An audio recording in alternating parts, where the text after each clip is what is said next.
Linda from Be Clear with Bronchiectasis. Hope you're doing well today. I am getting ready to leave my apartment. I live in New York City. I'm going to run a few errands, and one of them is to buy a birthday present for my youngest grandson, who's soon to be 11. But before I do, I'm going to eat. It's 1:45. I probably could wait another half hour to really be hungry, but that's okay because I want to eat and know I've eaten something well rather than just picking up something outside or coming home later and just eating this and that. I think of food as medicine, and if you have followed me on social media, and I hope you will, even if you're not into Instagram or Facebook, I put a lot of thought into my posts. I'm sure everyone does, but I try to cycle through certainly the steps of the Be Clear method, including breathing and exercise and clearance of airways and what have you.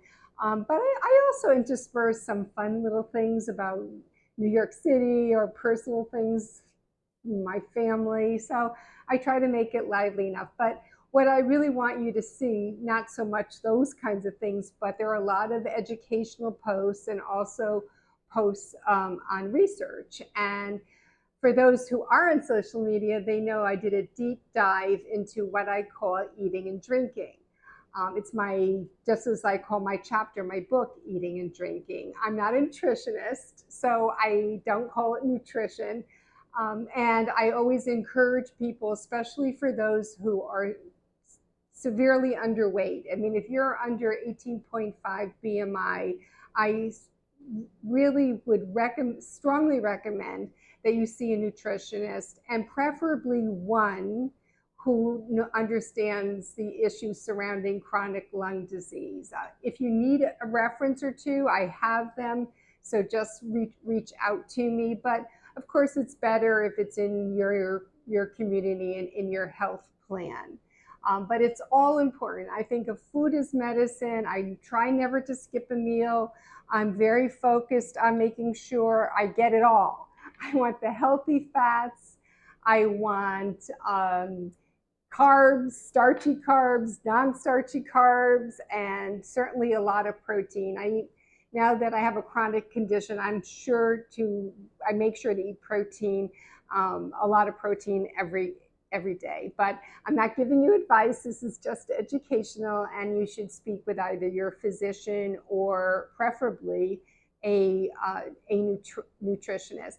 And sometimes, just like a little tip, sometimes maybe I have like the smallest little piece of something left over from the last night's dinner and it's not quite enough protein. I'll eat like a piece of cheese. I'm not one to have a lot of cheese in the house, so I have cheese sticks.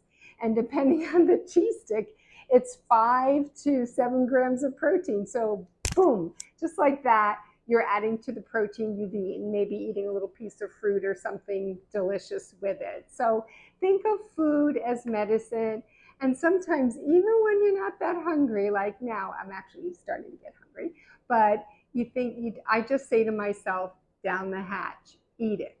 And I do believe that my change in eating habits did contribute to my ability to get rid of a pretty nasty infection without medication. So I am a strong believer, and I want you to understand how important it is to eat nutritiously and to eat enough calories every day. So bon appetito.